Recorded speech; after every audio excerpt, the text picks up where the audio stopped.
Hello everybody and welcome back to Tier 2 Talk, the Australian Championship. My name is Keane McKenna and it is wonderful to be back with you all for another week, for another big podcast episode we have in store for us. If this is your first time listening to Tier 2 Talk, welcome. This is your unofficial home for everything Oz Championship related.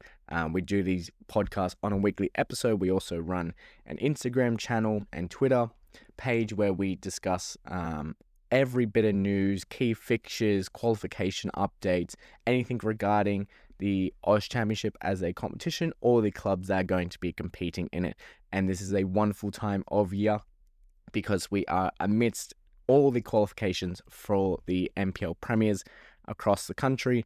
We have the 8 foundation clubs that we know that will be competing. We have 4 of the possible 8 Premiers already decided for this year's championship, and then there are some very close races to be decided in the next fortnight regarding the final 4 NPL competitions. So if you are listening for the first time, welcome. If you are a returning listener, long-time listener, thank you for all your support. Always really appreciate, especially over the last couple of weeks, getting back into the podcast as well. You've all been very reciprocate of that, and everything we do on the Instagram as well is always much appreciated.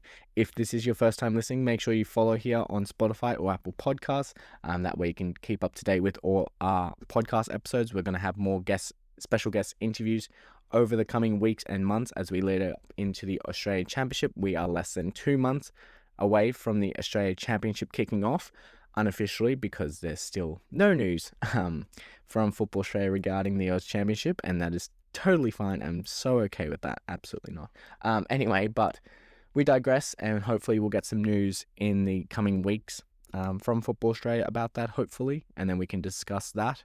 In the meantime, we keep going. We have a fantastic interview coming up later in the show with Lions FC head coach Dan Barber. He was very graciously able to join on the show here today. We talk about their team's qualification into the Australia Championship and, of course, their famous Australia Cup run that has led them to the quarterfinals of this year's Australia Cup, and hopefully maybe even progressing into a semi-final or possibly even final in the coming weeks. So that's about in the halfway point of this episode. So stay tuned for that one. It's going to be very good. We also have some post-match thoughts from Appia Leichhardt's manager Franco Parisi to play for you. We gathered that after their Australia Cup win last week against Sydney United 58 on penalties. So you get to hear his thoughts, especially ahead of tonight's Melbourne Victory quarterfinal clash at Leichhardt Oval. So those will be mid to the later part of the episode. What else we have in store for you? We have a very good lineup. So we talk about Adelaide City, and who have recently qualified for the Australia Championship. The 3-time NSL champions are back on the national stage. So we talk about what that means for them and for the Australia Championship. We talk about the race to the championship. The final 4 spots could be decided this weekend. We could have the complete 16-team Australia Championship decided this weekend. So we talk about how all 4 spots can be filled up this weekend and what needs to happen. Then we'll go to our interview with Dan Barber. Following that, we'll talk about the Australia Cup quarterfinals. We'll talk about the SD Raiders vs Sydney FC clash last night, and then we'll preview tonight's fixtures and then next week's 2 other quarterfinals. And then finally, we have to talk about Sydney Olympic, one of the foundation clubs of the Australia Championship, currently rock bottom of the NPL New South Wales, 2 games to go. And I think the question and the concern of relegation is very real, and so we have to highlight that and have a conversation about what that means for Olympic and the future of the club there. So that's what we have in store for you. I hope you're all excited. Going to be roughly about an hour for this podcast. That's what we usually aim it for. We try and base this podcast like a radio show. We got little segments, an interview in the middle there, to keep it light, keep it fresh for you guys. Nothing, too long. Don't want to bore your ears off, but we try and keep it up to date with the segments. So if you like it, follow on here or Instagram. We got a lot of stuff planned for Instagram over the next few days, especially with the Dan Barber interview, which you're about to hear, and all the qualification battles that are happening around the NPL competitions. So in saying that, we'll get started. We do have some breaking news that came out yesterday that we have to highlight first. It was reported by Mark Ivkovic, who is a NPL Victoria commentator and very well acquainted with NPL Victoria and the inner circles there. He reported yesterday that Jonathan Germano, the Avondale FC head coach there, will be parting ways at the end of this NPL Victoria season. So he will not be leading the Avengers into the Australia Championship. He took over the Avengers heading into the Australia Championship, especially after the departure of former Avondale coach, now Preston Lions head coach Zoran Markovski. So it will be a 1-year tenure for Jonathan Germano, wrapping up next week. Well, no, not next week. Apologies. They'll be wrapping up whenever Avondale conclude in the NPL Victoria final series, because they are playing finals in NPL, but will not extend into the Australia Championship. So Avondale will have a new head coach for the second time in the Australia Championship. So a very big change for a very big club. Currently third in the NPL Victoria competitions. Not a bad season by any means for the Avengers. However, I saw a stat, something about they've only won 2 out of 11 games against the other big 6 teams. So they haven't fared well against the bigger clubs. They're 10 point off Oakley Cannons in first, and especially the reigning premiers. They are Avondale. Obviously, some not happy with Jonathan. So they are making that change ahead of the Australia Championship, where they will be expecting to do a little bit better. They were knocked out in the quarterfinals last year to Moreton City Excelsior. Moreton City won't be in the competition this year. However, Avondale will be, and will be hoping to go further, especially with the big club they are. And they were also semi-finalists of the Australia Cup last year as well, if memory serves me right. So not as good as last year for Avondale. However, they're making the pool on Jonathan Germano's tenure, so we'll see how that fares, and we'll keep that up to date if there are any updates regarding Avondale's new head coach. So that is the first bit of news. We now head into talk about Adelaide City. They are the newest club to confirm their spot in the 2026 Australia Championship competition.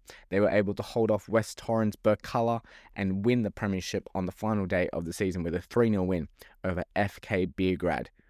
I must say it's one of the closest and tightest race we have seen or covered here on T2 Talk since the Australia Championship inception, especially with West Torrens, Metro Stars, Adelaide City. They all shared their time at the top of the league throughout the season. It was never an easy one to call. Adelaide City have come through, especially on the back end. Metro Stars had a bit of wayward in terms of form on the back end that dropped them out of the race, but West Torrens kept them all the way, kept them honest all the way through, and Adelaide City eventually came out on top, and it's much well deserved. I think as well for Adelaide City, it's a very important milestone and very important year for them. It's their 80th year as a club, and now the 3-time NSL champions is back on the national stage. And I echo what Joe Kay said on his Instagram yesterday, is that the Australia Championship was made for moments like these. It was made for these clubs who have so much history in the old National Soccer League that have been, put away since the inception of the A-League, and now the Australia Championship is giving them a platform to come back into the limelight, to back onto that national stage. And I think Adelaide City, that you wouldn't find very many people, maybe those at West Torrens Burkalla or Metro Stars, that are not happy with Adelaide City being in this competition. There was a lot of rumours that Adelaide City was going to be one of the foundation clubs, when they were doing all this RFP processes to find foundation clubs at the start of the Australia Championship. There was a lot of noise about Adelaide City being one of those clubs. I was personally surprised that they weren't or haven't been announced as one, especially with what I've been told was very close to being done. So hopefully this is the start for Adelaide City in a new generation for them. Won the premiership, they will be on the Australia Championship stage come October, November, December, and they will be a very strong and competitive output. Whoever has to face them Now, the other positive compared to last year is that the groups haven't been drawn for the Australia Championship. We're still doing that Champions League model where you play in your group games and you go into the knockout stages. Now, last year they did manipulate the draw to, travel reasons, favourable matchups, all these sorts of things that could have gone into consideration. But still, it wasn't a live draw, pull the ball out of the pot, here's your groups kind of thing. It wasn't randomised. It was all done behind closed doors in Football Australia. So if they do that same thing again, then if you're Football Australia, why would you not put South Melbourne, Adelaide City in the same group, or Adelaide City versus Apia or against Olympic? Like, you got to play into those big derbies. And I think if you have South Melbourne, Adelaide City, home and away, those are just going to be fixtures that, capture so much attention. You're going to get the new generation of fans. They've been told about these games by their dads and their dads. You'll get multiple generations of football fans, especially in this country, into those gates, into those games. And it'll just be a spectacle to see because, like, even myself, I've been told about how good Adelaide City were back in the day and, what it used to mean when they came to Sydney and stuff like that. So, I'm, for one, very excited to have Adelaide City on the national stage. It also goes into Lions FC, another big NSL club back in the day. They're back on the national stage. So the Australia Championship is providing these open doors to these clubs to get them back onto the national stage. And if we look into the future for the Australia Championship, I was saying to someone the other day, this Champions League format, it can't stay like this permanently. It was used as a stepping stone to go into better things. And I think if you give this open door invitation to an Adelaide City or a Lions FC who might have been hesitant to join initially from the off, if you give them this little bit of, a taster or a trial run in the Australia Championship via this Champions League format, then they'd be the clubs that I would hope Football Australia is knocking on the door going, hey, you've been a part of it, you've seen what this can do, join us into a proper league format, home and away. Let's do this on a regular basis. Let's get this going. Let's get promotion relegation going. I think this is the only way and the most realistic way people grow the Australia Championship because, yes, it is good for brand new clubs to get on the national stage. Bayswater City, Sutherland Sharks, if they qualify over the next coming weeks. Metro Stars, teams that haven't been on the national stage prior to this. Northwest Sydney Spirit last year. Teams that, are very ambitious in the modern day era to be mixing it with clubs that have been there, have been proven they can live on that national stage. I think this is where the Australia Championship has its strength because you can go to the old NSL clubs and go, remember the glory days, look at what we're doing now, come join us. Or you go to the new ambitious clubs going, look, we see you, we see the work you're doing, come do what you're doing on a national stage. Let us demonstrate the work you are doing. And I think this is where the Australia Championship can really grow and fester into that home and away season like everyone wants.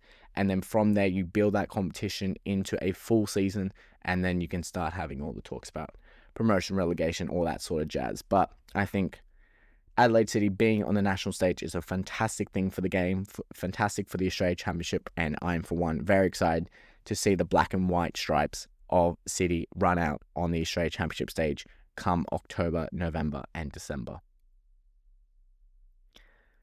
Now, we've talked about Adelaide City. We talked last week about Broadmeadow Magic and South Hobart's returned. We've talked about Lions FC last week. We'll also talk about that more with Dan Barber. We have 4 teams confirmed. We still need 4 teams to fill those last 4 spots. And realistically, all those spots could be filled this weekend. At least 2 of them are guaranteed to be filled. It's just whether NPL Victoria and NPL New South Wales either conclude this weekend or it will go down to the final day of the season in both those competitions. So, race for the championship segment. Let's start with NPL West Australia, which is the one that is 99.8% wrapped up. I've already seen some people post about it already being decided, the premiership being awarded to Bayswater City based on their predicaments. However, I'm holding off because mathematically there is still a very, very, very, very small possibility Olympic Kingsway could qualify for the Australia Championship. However, I will explain what this means and why I'm still holding off, but also can see where they are coming from. So, final day of the season this weekend in NPL Western Australia, and Bayswater City won last week, and both Perth Red Star and Olympic Kingsway dropped points. So that means Perth Red Star are no longer able to qualify for the Australia Championship. It is down to Bayswater City and Olympic Kingsway. However, going into the final day of the season, Bayswater are 3 points clear of Olympic Kingsway. And you go, okay, so it's not completely done. 3 points could still happen. However, the big kicker is that Bayswater have a better goal difference over Olympic Kingsway by plus 15 goals. So that is why I've seen Bayswater post about it. I've seen a few other Instagram pages post about this and basically go, look, it's done, we're the premiers. And I go, yes, by all means, 15 goals, it's a minor miracle or something really bad has to happen for Bayswater not to return to the national stage. However, football is a crazy sport, and if this happens, like, it's a 0.00001% chance of happening. But if it does happen, it will be one of the craziest and dramatic final days, I think, in world football history. But regardless, that's the situation. Bayswater, realistically, a positive result, a draw or a win, you're guaranteed in the spot. A loss on the final day of the season, Olympic Kingsway will need to do something absolutely crazy and win like 15-0 or something. So it is all but confirmed for Bayswater to return to the national stage this year. They were in the Australia Championship last year. They narrowly missed out on the knockout stages, dropping to Apia on the final day of, or the final match day of the group stage. So they missed out there to Metro Stars, but it is looking like Bayswater will return to the national stage if a minor miracle or a major miracle doesn't happen on Saturday evening out in Western Australia. Moving to NPL ACT, and after the drama that was Croatia versus Panthers last weekend, Canberra Croatia hold a 3-point lead over the Panthers heading into the final game of the season. If you haven't seen what happened or what transpired in the top of the table clash last week against Monero Panthers and Canberra Croatia, head to our Instagram. We posted a reel about this, and basically summed up quickly, it was Panthers were losing 2-1 to Canberra Croatia. They scored in the 90th minute to make it 2-2. That would have meant they would go top of the table with a draw. However, Croatia would go up the field 90 seconds later, score, win 3-2, and now they head into the final game of the season with a 3-point buffer. So a positive result for Croatia, either a draw or a win against 9th place Belkonin. We'll see Croatia back on the national stage with back-to-back premierships, despite the 3-point deduction that rocked the Croatia camp just over a week ago now. So very big news there and a very dramatic finish. So I highly recommend going to our Instagram and seeing what that all entails. Now, NPL Victoria, with Hume City securing a dramatic come-from-behind victory over Heidelberg. It ended 5-4. I think Heidelberg were up 4-1 in the second half, and Hume City pulled it back to win 5-4. It means that the NPL Victoria Premiership race continues into the penultimate round of the season. However, this time, if Oakley Cannons win against the already relegated Dandenong Thunder, then Hume City will be out of the race and the Cannons will be heading to the Australia Championship. So if Oakley take care of business, Hume City can't answer, can't respond. It is Oakley Cannons for the taking. 5 points the difference at the moment, 2 games left. Likewise, if Hume City fail to beat Caroline Spring George Cross, the premiership will also be Oakley. So a draw or a loss for Hume City means Oakley will have it regardless of their game later in the day. So Hume City play first. I think they play either at 2 o'clock or 3 o'clock Eastern time. If Hume City don't win then Oakley have already won the premiership before they've even kicked the ball at 7 o'clock against Dandenong Thunder. So I'm sure Oakley be watching that game with one eye. They will still want to, take care of their own business, do it in their own hands. But if they can get helping hands from Caroline Springs and secure the premiership before they even kick off in their round 25 fixture, then I'm sure they will take that. The only way the Victorian Premiership race continues into the final day of the season is if Hume City win against Caroline Springs and Oakley drop points to Dandenong Thunder. So a draw or a loss to Oakley and a win for Hume City will mean we'll head into the final day of the season with the Premiership still up in the air. However, anything else, any other situation, it is Oakley's for the taking. And finally, in NPL New South Wales, the Sutherland Sharks had a golden opportunity to secure qualification last weekend. They needed Manly, SD Raiders and Rockdale to lose and for them to win at Marconi for them to qualify with 2 games remaining. Now, Manly, SD, Rockdale did their jobs. They all lost over the last weekend. However, the Sharks were unable to come away from the Palace with the points, going down 1-0 to Marconi.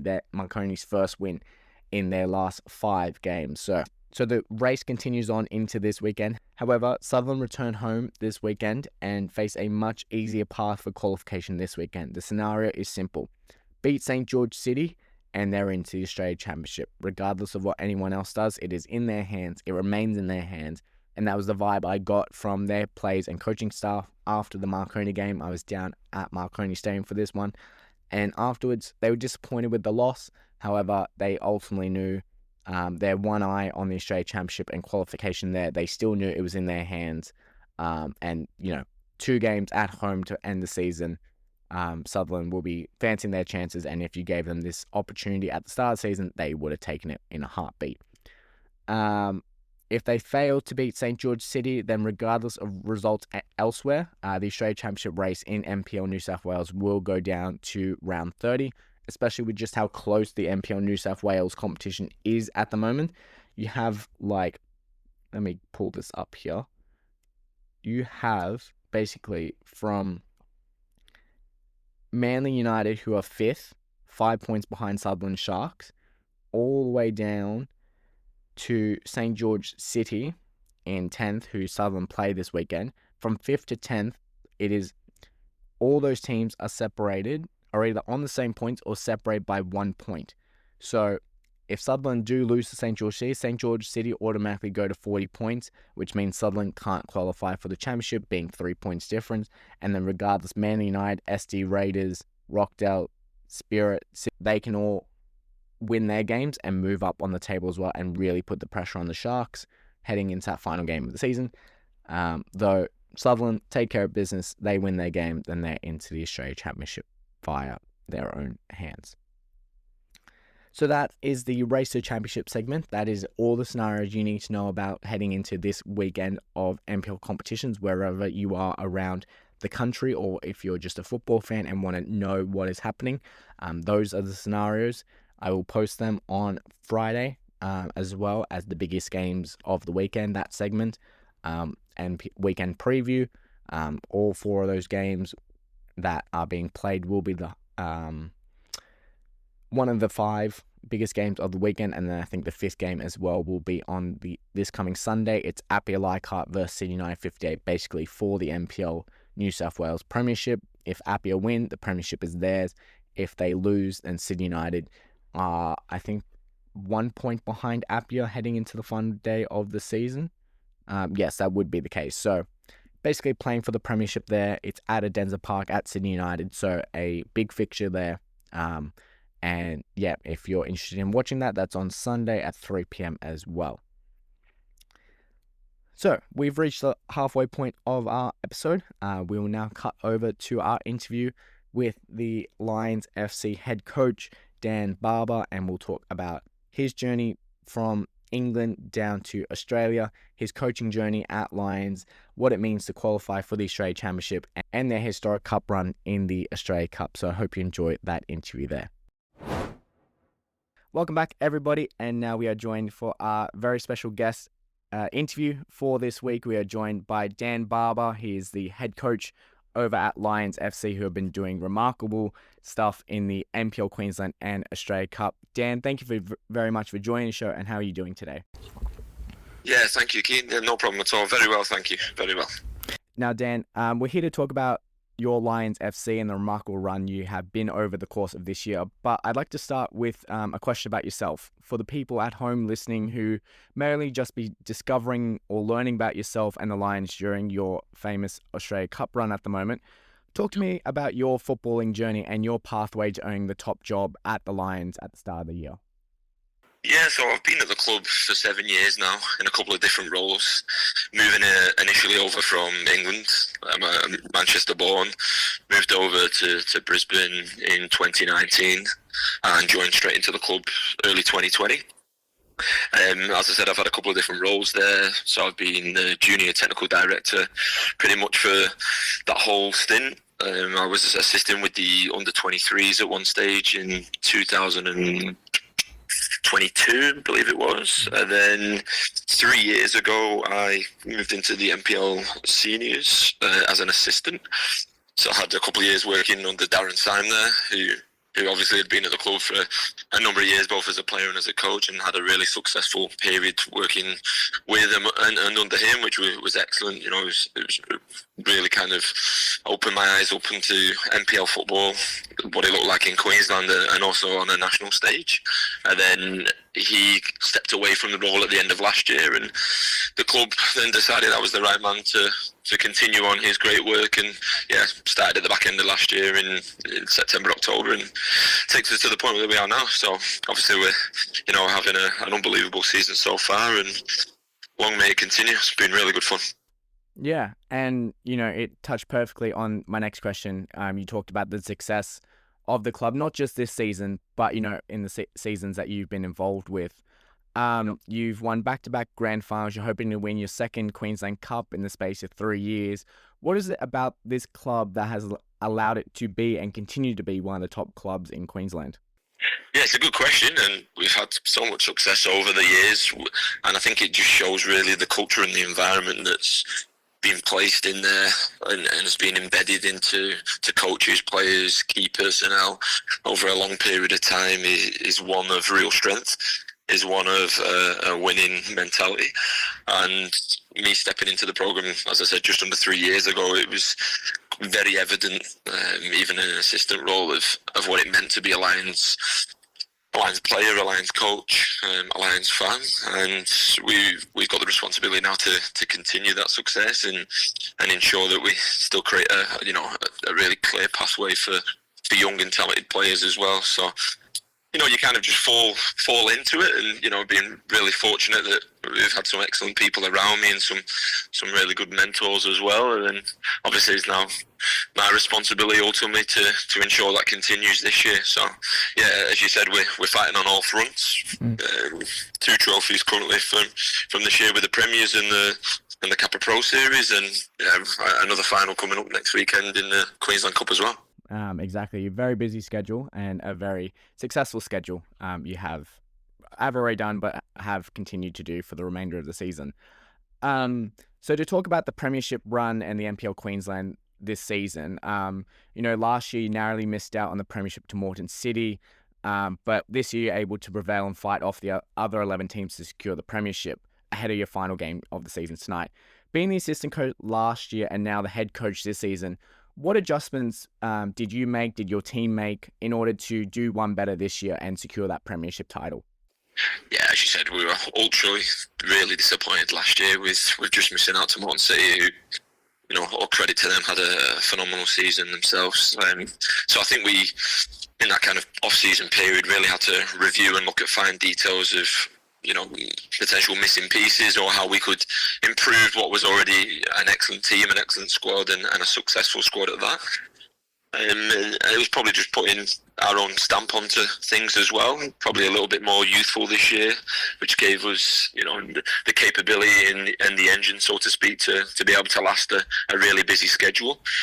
But ultimately, the team last year was still excellent, and the cohort that we have kept, have been pivotal to getting us over the line this year with some, really experienced senior players who have led by example, and I've really kind of brought everybody together on the same page. So it was only fine details, and of course consistency is always key, and we think we've been being able to add to what was already an exciting playing style, and that's being aggressive, being on the front foot, creating lots of chances. And if you've watched a Lions team play, I think you'll see that, whether it's in the domestic calendar or in the cup format as well. Yeah, no, exactly. And, one of the recently added perks of winning the premiership is a spot in the newly formed Australia Championship. You're going to be a part of it come October. I know there's still a lot of football to be played between now and then, but how excited are you to bring your new generation of Lions onto this national competition stage that previous generations of Lions have featured and ridden so much of the club's early history on? Yeah. No, we are delighted. We set some really ambitious and challenging goals at the start of the year as a group. And one of them was obviously to win the league and qualify for the Australian Championships, for the reasons that you've just said, to bring the club back onto the national stage, to provide an opportunity and a platform for our players and for our club to showcase what we're all about and what we've been doing, domestically and locally. So I think the whole club, the playing staff and the playing group are delighted and will be looking forward to that. It has been put to the side for the minute just due to the nature of the Australia Cup competition and also obviously final series which is coming up. But it's something that we really can't wait to get our teeth into, and we're excited for the challenge and hopefully again to put on a really good show and show the rest of the country what we've been doing. No, exactly. And I think that's one of the perks of the championship is that it gets the team to display the hard work that is put in over the course of a long NPL season. Speaking of national stage in history, you guys have already been doing just that over the past few weeks in the Australia Cup. 2 cup sets over Perth Glory and Melbourne City already. How are those moments for you as a coach, as a part of this Lions club, and what has allowed you and your players to perform against these A-League outfits? Yeah, it's been so rewarding to be able to see the players that we've got come together and show real character and belief and determination to not just be in them games, but also to have periods of domination in them games, to be in periods of control, but also in periods of discomfort. We've really grown through the last 3-4 weeks of them 2 fixtures that you've just mentioned, and again, looking back on the games, I'm so proud of not just the playing group and the staff, but the show that the club put on, and the fans and the community coming out to support us. So I think both games were different, and I think we can draw similarities in terms of how we were played with and without the ball. But both came with huge challenges and hurdles of top opposition, and ultimately we've got ambitious staff here, ambitious players, and they want to test themselves at the highest level, and both of them opportunities provided that. Yeah, exactly. And now Football Australia has confirmed the quarterfinal fixtures. You're at home once again on the night of the 25th and welcome Victorian Premier League 1 side North Sunshine Eagles. How are you and your coaching staff, having accomplished so much, ensure that this historic cup run doesn't end here and progresses on to the semi-finals and possibly even a final come what may? We're diligently working extremely hard behind the scenes to ensure that the team have got everything that they require in terms of preparation, in terms of tactical kind of opposition analysis, and then a really clear game plan going into each game, and that's no different for the quarter-final. Obviously, they beat Heidelberg the other night, which is a huge win for them, and we know the history and the quality that Heidelberg possess. So there's no doubt it's going to be an extremely tough fixture. We're desperate for the cup run to continue, so we won't be taking this game any differently to how we prepared for Melbourne City and Perth Glory in the Australia Cup. At the end of the day, cup football is a one-off match as well, so we need to ensure that we're ready mentally, physically, as well as obviously tactically to ensure we put on a really good show. And normally when we put on a good show and a good performance, we're in a really good position to win the game. So we'll aim to do that. Yeah, and just 2 more questions. How important is that home, home crowd to have behind the Lions? I've seen it over the last 2 games, especially in the Cup. I'm sure it's been there all NPL season. How important is to have those home fans right behind you wherever you play? Yeah, it's absolutely massive for us. I think there was around 2,000 for the Melbourne City game, and so noisy, so supportive. We're making some excellent strides as a club to engage with our community, engage with our academy teams, and their support means a lot, especially having a younger cohort of players. They've built some excellent relationships with our fans, and there's a real connection between individuals and the team there. So, it's really pleasing to see that we can have them supporting in our corner, and also then give back as well when we can with performances and nights, hopefully, like we did on Tuesday against Melbourne. So, they've been a huge part of our success, and hopefully it can continue. Yeah. And one final question before we wrap up today, to bring it back to the Australia Championship. The draws and the groups haven't been compiled for this upcoming season, so it allows me to ask you this. If you were to handpick one of the clubs that are going to compete in the Australia Championship come October, November, December, who would you like to face off against or challenge yourselves against in the championship? Oh, it's a good question. There's so many historical teams there around the country, so there's probably 3 or 4 which we wouldn't mind matching up to. But because you put me on the spot, I will answer. I'd like a game against Preston Lions. Yeah. I think they're arguably one of the best teams in the country at the minute in the NPL scene for sure, and obviously they're also having an amazing cup run this year. So I think that would be a huge challenge for the club and also for me and the staff as well. So let's go Preston. Yeah, and I think that's a good one. And who knows, if you advance to semi-finals and Preston get one over South Melbourne, we might even get that earlier than the Oz Championship. Exactly right, for sure. So Dan, I really appreciate you joining here today. I wish you all the best for the rest of your NPL Queensland season, the Australia Cup, and the future endeavours in the Australia Championship. Ian, it's been my pleasure. Thank you very much, and I hope to speak to you again soon. The Australia Cup quarterfinals have kicked off, and we already know one of the 4 semi-finalists in this year's Australia Cup. Last night, SD Raiders went down 1-0 to Sydney FC. I thought it was a very good fight from SD Raiders. They hammered Sydney FC, especially in that second half, looking for that goal to get them back into the contest. I thought they should have scored at least one. However, Sydney FC, they showed their class, especially in defence. Very resolute. Keeper made some fantastic saves to secure their spot in the semi-final. So they now await the winner of Melbourne Victory and Adelaide City from tonight. So that is one of your 4 Australia Cup semi-finalists. Just talked to Dan Barber about the prospect of his side's matchup against North Sunshine Eagle from Victorian Premier League 1 competition. We just heard how important it is for them to stay focused and how much for him, his coaching staff and players want to progress in the Cup, and especially with North Sunshine coming up to Queensland for the quarterfinal fixture. I personally favour the Lions, especially with the form they're in, the way they've been going about their business. I favour the Lions to get the victory in the quarterfinal and progress to the semi-final, and then I believe they have a home semi-final if they do win this fixture. So regardless of if it's South Melbourne or the Preston Lions coming up to Queensland, then they will also fancy their chances not having to travel and have them come up to their home ground. So it'd be a fantastic fixture to see. Next Wednesday, South Melbourne, Preston Lions, the big show on the national stage at Janstil Stadium. This is the one I was very excited for, especially when they did that draw a few weeks ago and they started mapping out the pathways and the progression routes, and you could see that the South Melbourne and Preston were due for a titanic clash in the quarterfinals, and that is what happened. This game is going to echo the one back in 2024 when I think over, I want to say 8,000 people crammed into Janstil Stadium for a preliminary round meeting between South Melbourne and Preston. That was when Preston was still in the Victorian Premier League 1 competition. Now they meet again in the Cup stages. However, a semi-final spot is on the line.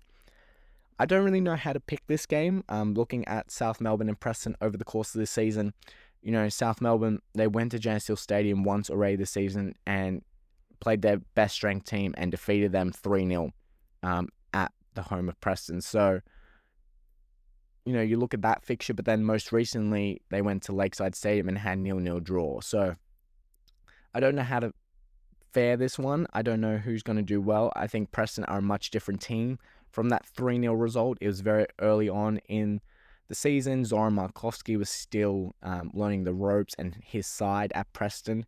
They now also have a Doherty Cup title under their belt. They went on to win that competition. Namuel Bernarda has swapped sides from South Melbourne to Preston. He'll play a crucial role in that fixture. plus being at home always helps. Jan Steel Stadium is probably one of the most liveliest and hostile environments in the NPL competition around Australia, especially when it is at night, and especially when it's a big cup night against South Melbourne. They will all be up. I'll be expecting, 7, 8, 9, 10,000 at Jan Steel Stadium. It's going to be jam-packed, trying to get into that one. So that will always help in Preston's favour, though. You look at South Melbourne, they've been in these big moments before. Australia Championship final, OFC Pro League final. They've been Adelaide United in the Cup already this year. They know what to do on those big stages. So they will also be battle-tested and ready for whatever Preston throw at them. I think regardless of who wins that night, whether it's South Melbourne or whether it's Preston, I think regardless, both those teams will fancy their chances. If they can get past, their bitter rivals, then they will fancy their chances heading either to North Sunshine Eagle or Lions FC, and then possibly even getting into an Australia Cup final there. And I think as well, the winner, whoever it may be, will have deserved it, because this is going to be a battle, whether it takes 90, 120 or penalties. It's going to be a fantastic clash there between these two clubs. And then finally, tonight, Appia Leichhardt, Melbourne Victory, A-League versus NPL at Leichhardt Oval. I'll be there tonight covering that. So if you're listening to this podcast at 6 p.m, head over to our Instagram page. You'll see me there reporting from there. You'll see our live updates. I'm expecting a really good show from Appia. They defeated Sydney United last week on penalties. They defeated SD Raiders in the league on the weekend just gone, so they're in a good run of form. They haven't slowed down since last week's cup tie coming into this one. Melbourne Victory, on the other hand, they did defeat the West Sydney Wanderers on penalties in the round of 16, but haven't played a competitive game since then, and it's been over at least 2-3 weeks now since that fixture. It was one of the earliest round of 16 games, and now they come into this quarterfinal. So it's going to be interesting, especially if we go into extra time. Whether, you look at both camps, if you go into extra time, Appia, they've played, this is their third game in 7 days. How are the legs doing? They played 120 minutes plus penalties against Sydney United, then a league game on the weekend. How are the legs doing? We're late into the NPL New South Wales season. Are the legs going to hold up over longevity? Though you look at Melbourne Victory, still very early on in pre-season. They played extra time against the Wanderers. However, that was against another side who was still early on their pre-season legs. How will they go? How will they manage, players, body of movement? They got a new coach as well, Melbourne Victory. So how do they manage that? I think there's a lot of scenarios in where it could go right or wrong for either side. I think there will be a big moment in this game that will decide it. It won't be, one-way domination. I think if Appia play their best and Melbourne Victory play their best, then I think it will be a very interesting side and affair in this cup tie. These two sides have previously met in the Australia Cup, famously in 2018. Appia Leichhardt defeated Melbourne Victory 3-2 at Leichhardt Oval on that night. Franco Parisi, who is now the coach of Appia Leichhardt, was playing and played a pivotal role in setting up that third goal on that night. So is history going to repeat itself for Appia Leichhardt? Melbourne Victory must be aware of that history, making sure they do not repeat it. But it's one of Appia's most famous nights in the Cup. It's one of 3 cup sets they have ever accomplished in their history. Is there a fourth on the card here tonight? Who knows? But the winner of this tie will face Sydney FC, and it will be a very big watch to see who comes away with the victory here. Now, on talking about Appia Leichhardt, as I said at the start of the episode, we talked to Franco Parisi after his last week's Sydney United 58 result, after their dramatic penalty shootout win. We have post-match thoughts from him. I'll play that now for you all so that you can understand what his thoughts were after last week's cup win and how they will enter into tonight's affair. Franco, the storm has calmed down after a fantastic 120 minutes penalties of football. What do you make of your side's performance here, winning on penalties? Yeah, I like to take it back to the Saya Kambiashi goal. I thought there was moments before and after the goal that we were just playing some real sexy football. And Saya and some of the other boys, they just seemed to turn it on at the big stage here at Leichhardt Oval. And that goal should be watched over and over.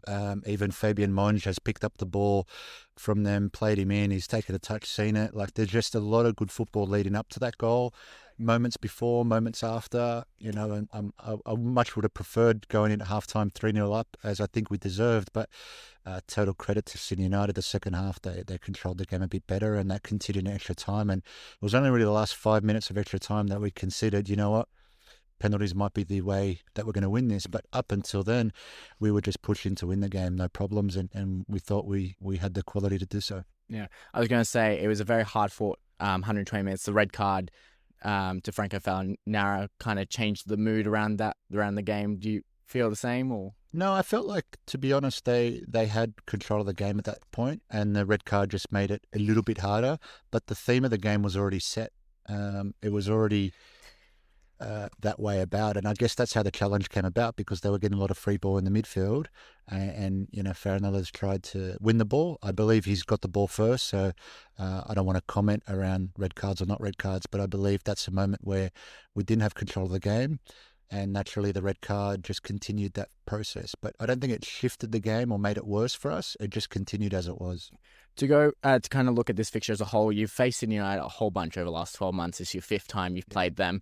Last month, Waratah Cup final didn't turn out your way. What was the message to the team going into this match? A team you know so well. Yeah. You've played a lot of history between you two, but then to come out on top here.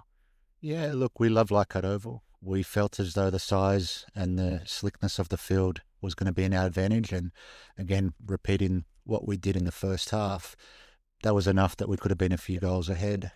They adjusted once they understood that they couldn't really slow the ball down. They just had to be in better positions. And then they started to play with the ball too. So we didn't really reflect on previous matches. We just took this game. We're here at Leichhardt Oval. We know the field. We know what we can do here. We've got the individual qualities, and we just try to isolate players. Like when we're getting Jack Stewart one-on-one on his right side, or Saya, where he picked up the ball and scored, that's the moments we tried to create. We just needed more goals early on. A word on your goalkeeper, 3 penalty saves in the penalty shootout. Fantastic performance from Oliver Kalic. How important is it to have him in net? Yeah, look, he made saves today. I said to someone, I said, they could have made the goals twice as big and he was still going to stop it. And I've told him 3 times already, watch the penalty saves back, because they're really world class. They didn't have bad penalties. He just made them look as though they couldn't score. And that was the difference. And then I think it's suitable. It's fitting that Eddie Kaspers was our 5th penalty taker. He had a super game. I would call him one of the best players on the ground by far.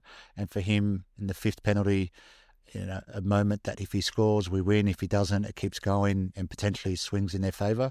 And he's coolly, calmly done an Eddie Kaspers special, scored the goal. So Oliver Kalitz has won that penalty shootout, but Eddie's secured it for us. And now, finally, you advance to the quarterfinals, face Melbourne Victory sometime in the next 10 days or so. Yeah. Last time Appy Leichhardt were in the quarterfinals, you were on the field. Yeah. You now lead the team as manager. What's your message to the team going to a quarterfinal, but then also bringing this club back that you love so dearly back onto the final 8 of the Australia Cup? Yeah, no, it's a great question, and it does bring back memories. It was here, and that was a time Melbourne Victory were the A-League champions, and they came back here full squadded, and we beat them 3-2. So from that, later on, we've beat Wanderers a few years later, and then last year we beat another A-League team, and so in Melbourne City, and so the confidence is there. All we really want now is just a bit of time to rest. Yeah. And now the final segment of our show here today, we're going to be talking about Sydney Olympic FC. Sydney Olympic haven't had the best of seasons. They have been threatening with relegation all season. They haven't produced a fantastic season. They've only won 6 games out of their possible 28, sitting on 22 points in NPL New South Wales. And now with just 2 games to go, the threat and the loom of automatic relegation looms very large for the Greek club, and it is one that I thought is very volatile to talk about, especially with the situation and the scenarios we have over the last 2 weeks of the NPL New South Wales season. Now, last year you had South Melbourne in very similar position, sitting very low on the NPL Victoria ladder. However, they were able to come away from relegation. They finished mid-table by the end of the season. However, Sydney Olympic just haven't been able to do that. Like I said, 6 wins. They had a good little spell there a few weeks back. They recorded 2 wins and a draw in a space of 5 games there, and you looked like Sydney Olympic were going to, kick on and finally produce something and get away from the relegation battle. They did move off the bottom of the table with their win a fortnight ago. However, a loss last week and St. George winning as well means Sydney Olympic are back down on 16th position. Now, regardless of what they do over the last 2 weekends of the season, they are destined to finish no higher than 15th position. Now, in NPL New South Wales, this is how the relegation situation works. If you finish 16th, so bottom of the league, you are automatically relegated. You're gone, no questions asked, relegated. If you finish 15th, however, so one position higher than what they are currently, they will head into a 2-legged playoff game against the second place team in Football New South Wales League 1, so the league below the NPL New South Wales. A 2-legged fixture against that team, and the winner of that tie will earn their spot in the top flight for next season. So they're going to either have to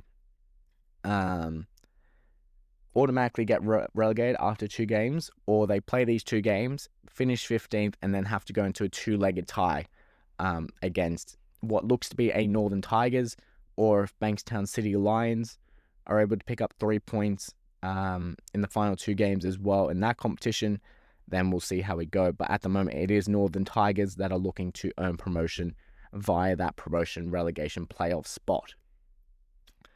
Now, in terms of the scenarios and the situations, Sydney Olympic 22 points, 15th place at the moment. St. George FC, who also had a bad season in their books, are on 24 points. So 2 points are the difference between St. George FC and Sydney Olympic with 2 games to go. The final games of the season, both teams have very tough fixtures, or fixtures that there's one fixture that you could write off realistically and go, they're not getting anything from this one.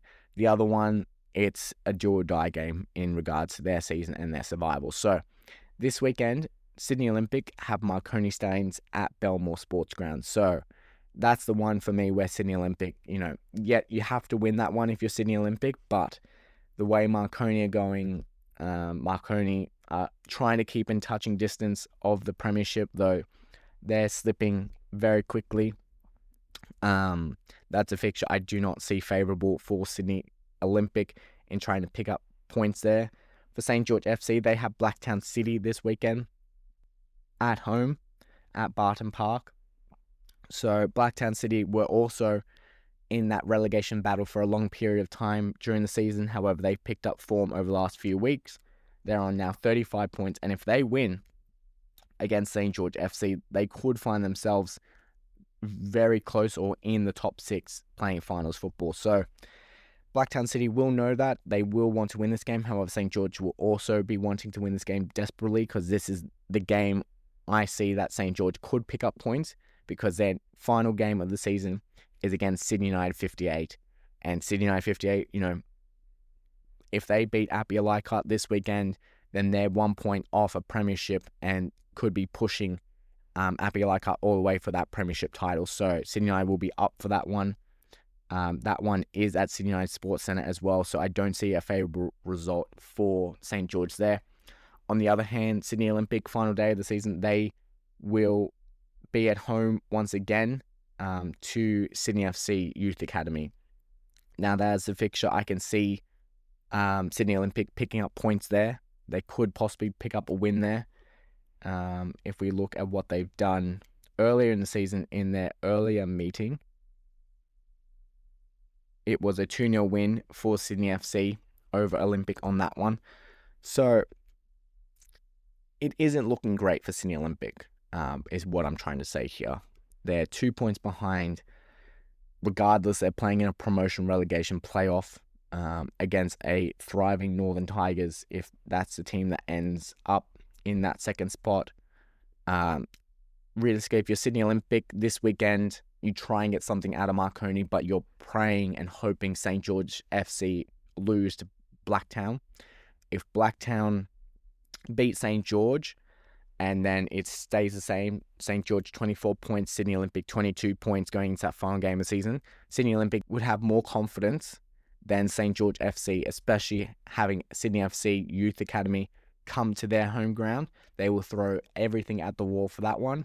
If a win for Sydney Olympic against Sydney FC is there, St. George not looking likely, like they'll pick up points against Sydney United 58, especially at Sydney United home ground. That is the only way for victory if you're Sydney Olympic, or, take some sort of positive and then head into that promotion relegation playoff